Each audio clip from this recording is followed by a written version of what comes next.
going to do today is to give you a brief introduction around the Britain brand. And I like talking about the Britain brand because no one doesn't care about it. Be you British or be you overseas living here in Britain, you will have an opinion. You'll love it, you'll hate it, whatever it is, but it's nice to talk to an audience that are going to feel engaged about it.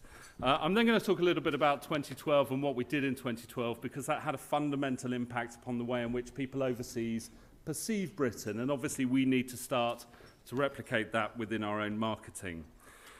So first of all, I'm just going to talk a little bit about tourism. It's very difficult. Whenever you talk about tourism, everyone thinks they're a tourism expert because they've been on holiday, don't they? So it's always a bit of a challenge, but hopefully I'll be able to just tell you a little bit about tourism. I'm lucky enough to work in an industry that is thrusting, dynamic, forward-looking, hugely growing. It's one of the world's fastest economic industries. But it is deadly serious as well. And whilst we have terrific fun, we've got to recollect all the time at the back of our mind that we are spending taxpayers' money that if it's not spent on tourism marketing could just as well be spent on nurses, teachers, hospitals, etc. So I'll talk a little bit about the kind of evaluation and what we do later on, but we, VisitBritain, we're the National Tourism Agency. Now, if you haven't heard of us and you're British, I'm not bothered.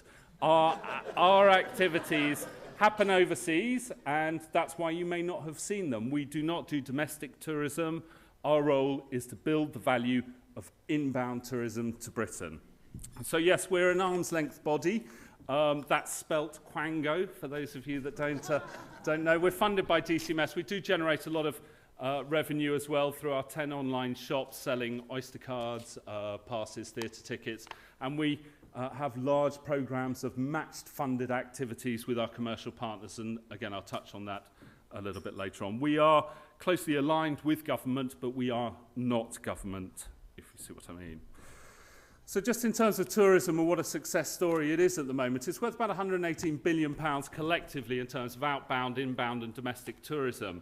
And if we move on to the next slide, you can start to see just the actual importance of tourism.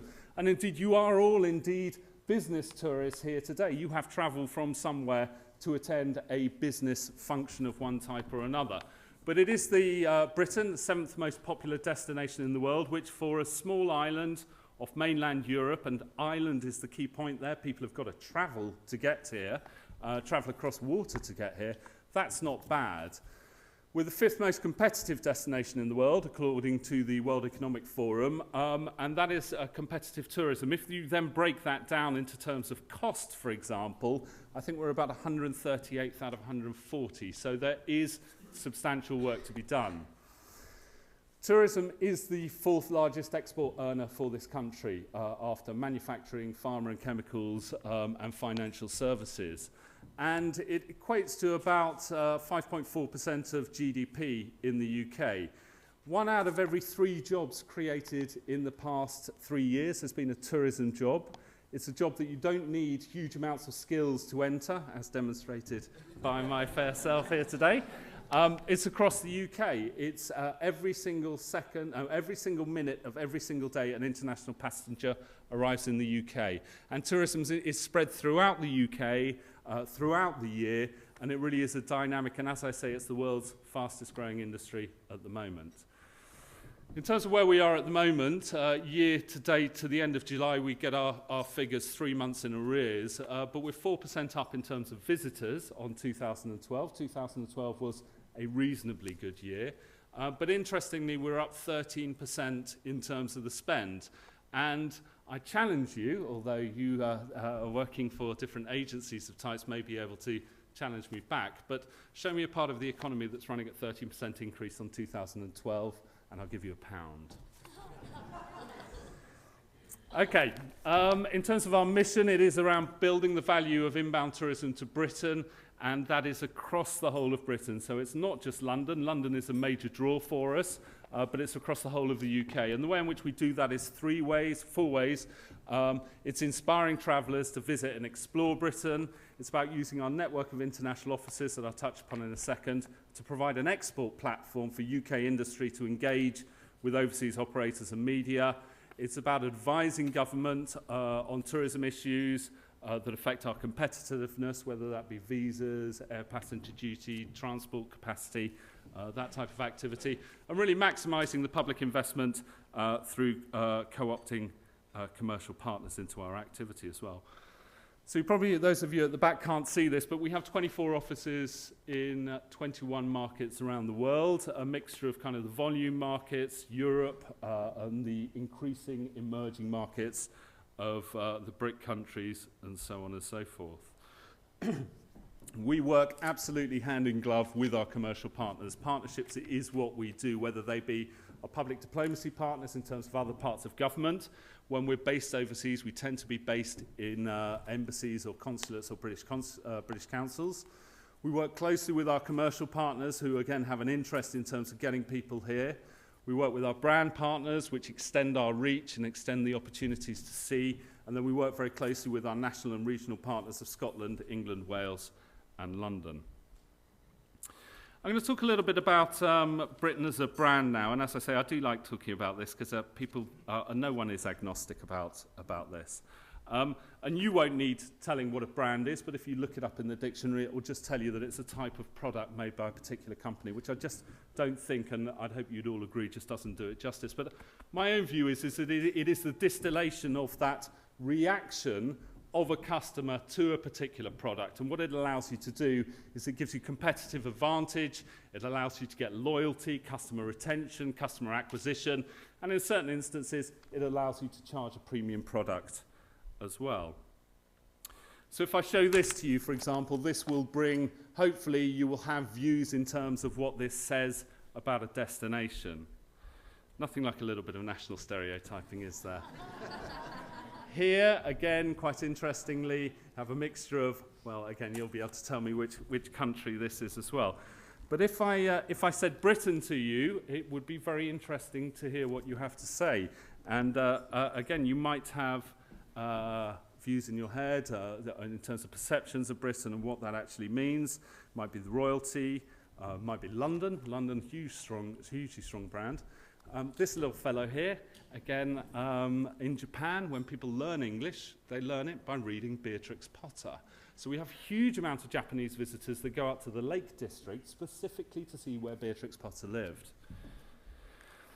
The weather, the weather is actually not a problem. I think people tend to make a big deal about it. People think the weather is going to be absolutely terrible when they get here, and it's all of that kind of under-promising and over-delivering. When people come here, they find that it is, here we are, late September, beautiful day, and actually the weather is not a problem. And indeed, some parts of the world want to escape their weather to come to our more clement shores. If you're in the United Arab Emirates, you want to get away during July and August. If you're in the Norwegian, Scandinavian countries, you want to get away from your winter. So weather is not really a problem. This chap here, again, similar to Peter Rabbit, he's important because in Korea, when you learn English, you read Sherlock Holmes. So Koreans have a perception of us based around Sherlock Holmes. We all smoke pipes and deer stalkers, and we live in a smog and a fog as well. Andy and Lou from Little Britain and some of the exports that we have, and again, our colleagues from the BBC are here today, so I shall have to be careful about what I say there as well. Our sport, in terms of people's representation and how they understand Britain, is often defined through sport, and indeed warm beer. I mean, there's other things that I haven't put on here that have a massive impact in terms of the way that people perceive Britain, and I shall move on and talk about that.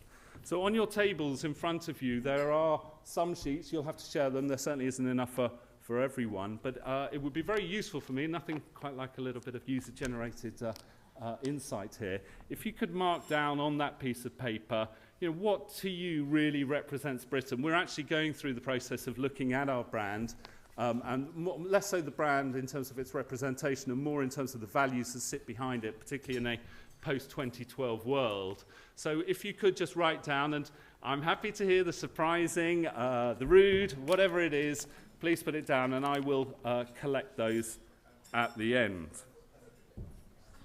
Yeah, you probably haven't got pens. I was thinking earlier on when it was describing about these events coming up, and I saw no one writing anything. People don't write these days, do they? Okay, so in terms of Britain as a brand, does anyone want to hazard a guess as to what this is? Japan? Does anyone want to tell me what the 4 islands of Japan are called? Honshu, yeah?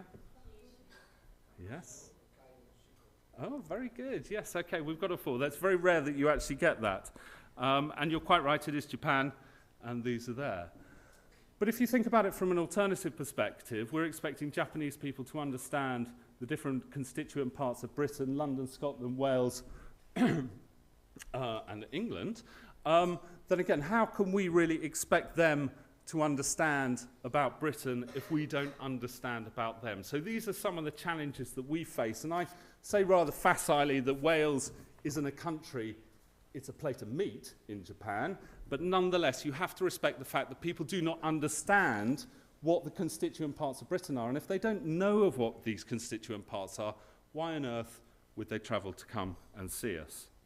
And even if they have heard of us, do they really believe what they're told? So can it be done? And you will hear different views from different people. Some people will say that, particularly for mature brands like Britain, it's incredibly difficult to shift those perceptions that have been built up over many, many, many hundreds of years in some cases, where people have been invaded, it was part of the empire, you know, there have been wars undertaken, there have been strategic alliances over those years, and can you really shift a nation brand? But I'd suggest that yes, you can do it as long as you are honest about who you are and what you really stand for. And it has to be consumer driven. It's no good me trying to tell people what their perceptions are. Obviously, we can try and shape those and we can try and change those perceptions, but they are what they are. It has to be believable, it has to be consistent, and it has to be credible. So it has to be done over a long period of time. It has to be credible, and we'll come on again and talk about that in a second. And yes, it does take time. You know, when you have a brand like Britain that people think they know, even though they may not actually know it, to actually kind of change that can take a long, long period of time, and we'll look at some of the impacts that hopefully have done that. A lot of the examples that I'm going to give you are historical, so they're not live examples anymore. But this isn't a particular example that I like, which is Finland for you.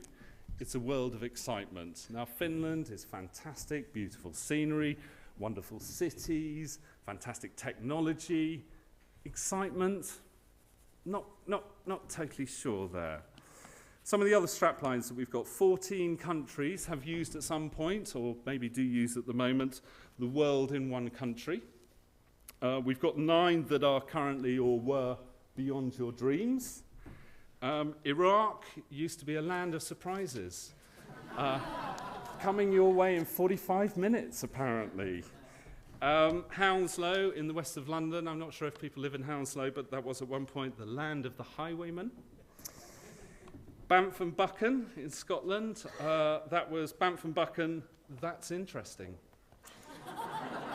And I did, and this is, I swear to God, I saw this. I saw one that said, Ealing, feel the buzz. Now, if you go to Ealing, you get many things. You know, some type of communicable disease, perhaps, or a riot on your shores, but the buzz, I'm still not totally sure. And really, if I see where countryside comes to town one more time, that's just going to be it, totally. So we subscribe to something called the Nations Brand Index, which is 1,000 customers in 20 countries around the world. It is all around perceptions. These aren't people who have necessarily travelled to Britain. But it looks at different aspects of a nation, and it measures them up against each other. And it measures 50 countries around the world, and it really is a good barometer of where things are. And this is Britain, or this was a couple of years ago. The slide's a little bit out of date. And here you can see the further out you are, the better. And you can see in terms of where people perceive Britain to be. So, for example, you can see in the US we stand up very well on most of these measures, whether it be governance, culture, people, tourism, immigration, or exports. France, on the bottom left, people, we're not looking quite so good to the French, are we? Feelings mutual. Argentina, again, slightly shrunk. Turkey, quite interesting there as well.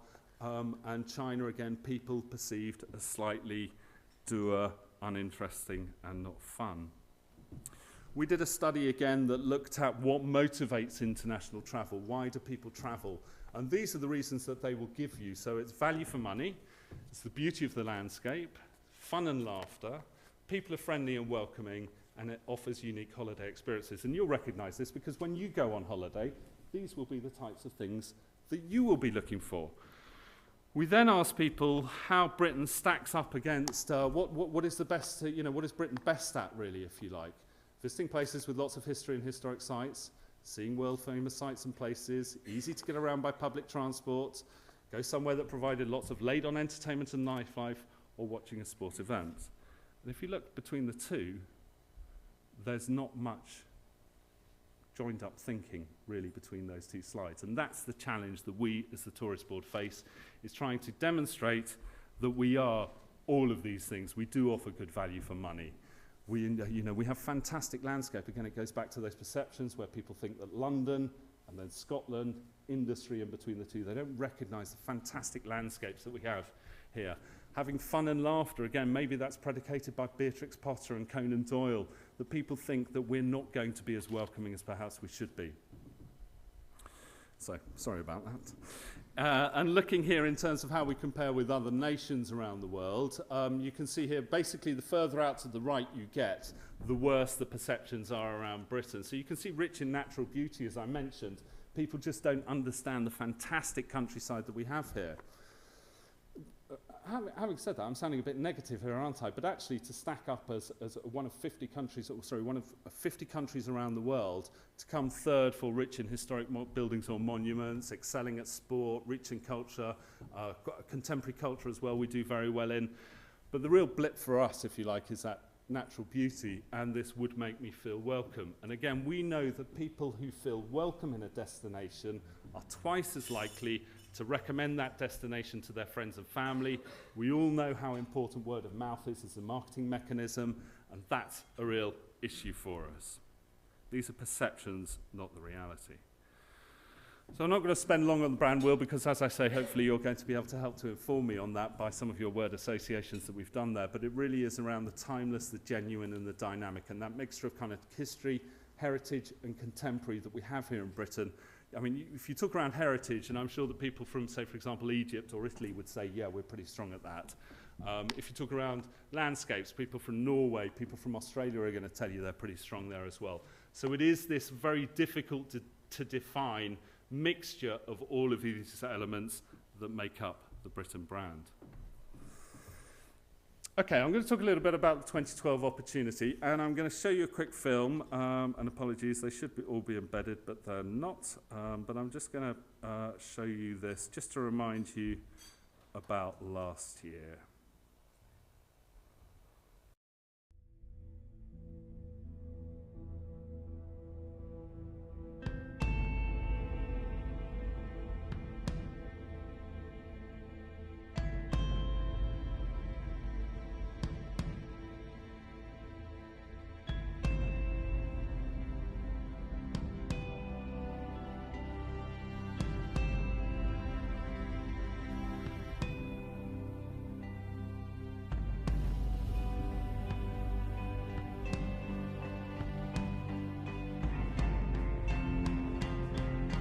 I here present unto you Queen Elizabeth, your undoubted Queen.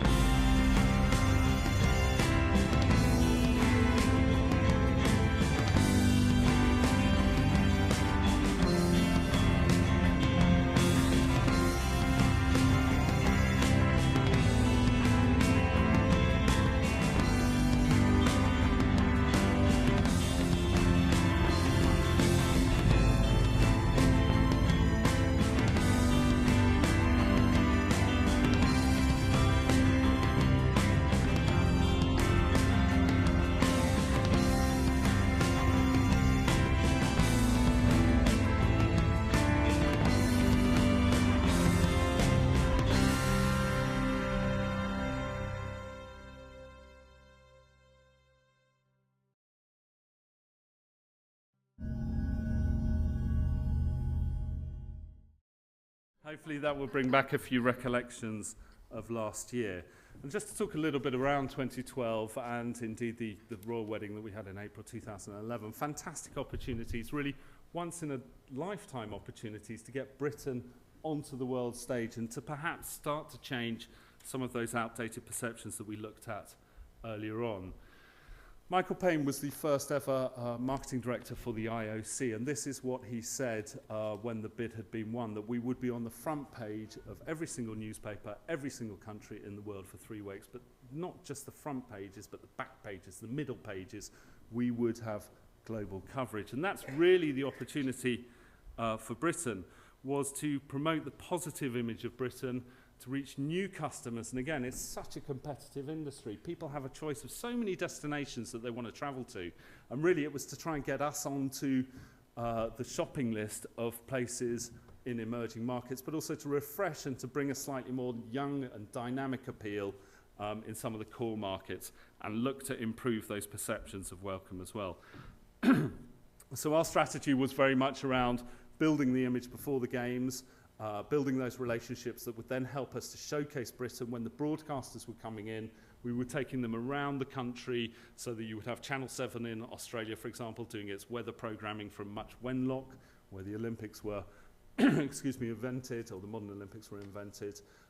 Having a media showcase in London to be able to take people outside as well. And then after the games, around delivering the legacy, and I'll touch upon that as well. Some of the media activities that we were doing. And of course, it wasn't just London as well. There were huge amounts of activities, huge amounts of ability to showcase Britain, be it Box Hill or Weymouth and Portland, around Britain as well. And these are some of the things that people were saying about Britain after the games. I particularly like the one at the bottom. As awful as it is to admit, London in 2012 was bigger, slicker, almost as friendly, and more thoroughly planned than Sydney. Pessimistic predictions of gridlock, transport nightmares, those fears never quite materialised. We knew that it was going to be a tough sell before the games, but the sun was very kind to us, the sun as in up in the sky, not the newspaper, and it turned out to be a fantastic showcase for Britain. And I mean, even Jack Rogers said at the end, "You showed the world the best of British hospitality," and I'll come on touch upon that again. So we did a study. The Nations Brand Index happens in July each year, so it's out in the field, and it was out in the field before the games. And then we commissioned a specific study post-games in October to look at the impact that hopefully our campaign, but also obviously 2012 had. And you can see here, and people would tell you that you probably think, oh, one place doesn't matter, but on a brand as established as Britain, to see any shift is incredible. And this one at the end, in terms of welcome, again, down to the games makers, down to the British public, but to change that perception from what was effectively 12th up to 9th, a significant shift. And as I say, people who feel welcome, twice as likely to recommend the destination. It was also very heartening to see that we had also managed, as a country, to be able to promote more than just London on the back of what was primarily a London Games. So for us, it was about then taking that interest and converting that into bookings for Britain, really, if you like. I'm going to talk for a few seconds about the Great campaign. And again, if you haven't seen it, not to worry, it happens overseas primarily. There is starting to be a little bit of activation in the UK, but it's a pan-governmental campaign to get the world thinking slightly differently about Britain. It's not just tourism. We're tourism at the bottom, if you like, in terms of heritage, culture, music, countryside shopping, sport and food. But it's also around trade and investment, promoting Britain as a place for entrepreneurs, a place for investment and trade. Also for education in terms of knowledge and education, trying to get students to study here in the UK. It's a £40 million tourism campaign, and it does promote all of those, what we would call pillars, if you like. It's been active in these markets. It's currently active in the ones above the ones within brackets. I'll show you our current TVC, although we're actually in the process of designing a new one as well, but I thought it might be interesting for you to see. Memories are great. Countryside is great. Heritage is great. You're invited. Adventure is great. You're invited.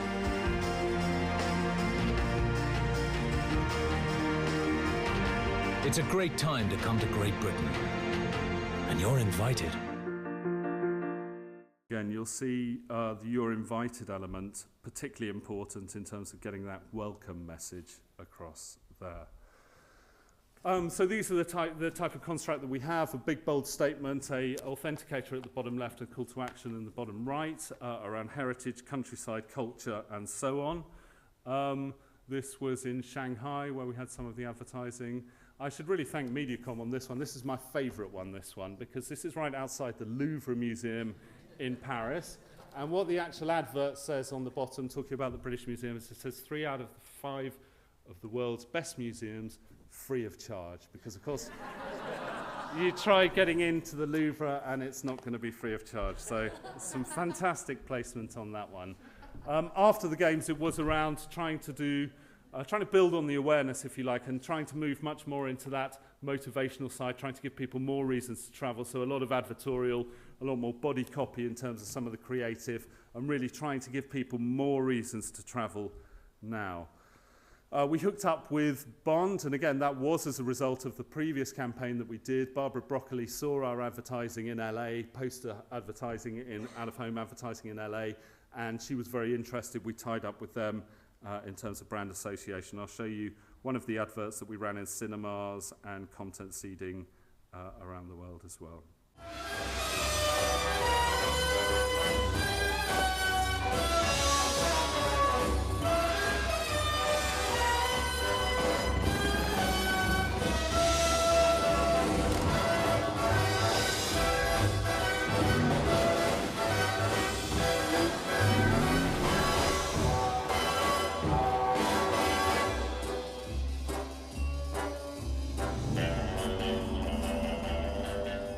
So that was around the release of the DVD and Blu-ray. But again, it was a fantastic opportunity to tie in, and it worked particularly well in terms of pan-governmental campaign, being able to work on cars, on clothing, as far as UKTI are concerned, in terms of exports, and for us, obviously, being able to promote Britain as a destination to live the Bond lifestyle, live like a Bond girl, and all the activities that we had surrounding it. At the same time, as I say, as we do the kind of the brand stuff, we do also have more of the direct response activities whereby we work with our commercial partners. No presentation ever been complete without some type of technological cock-up. Bear with me 1 second.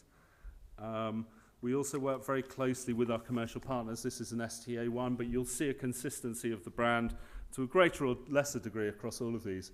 Working with Virgin on London campaign and the Scotland campaign as well. That's currently out in market at the moment.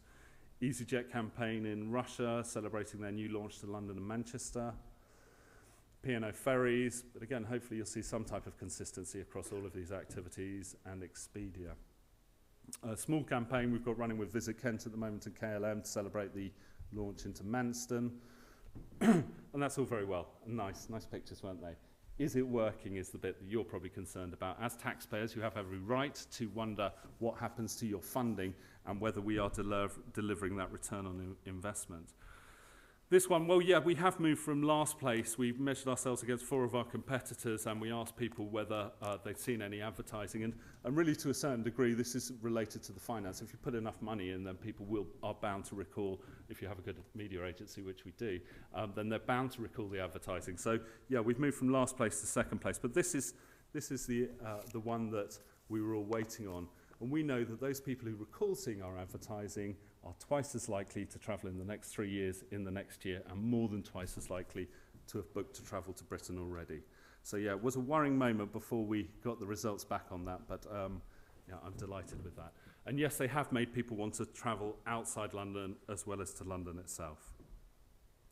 I'm running out of time, so I'm not going to show that show reel, actually. And we're just going to go straight into the word association. So I hope you've all been writing down very carefully exactly what it is that Britain means to you.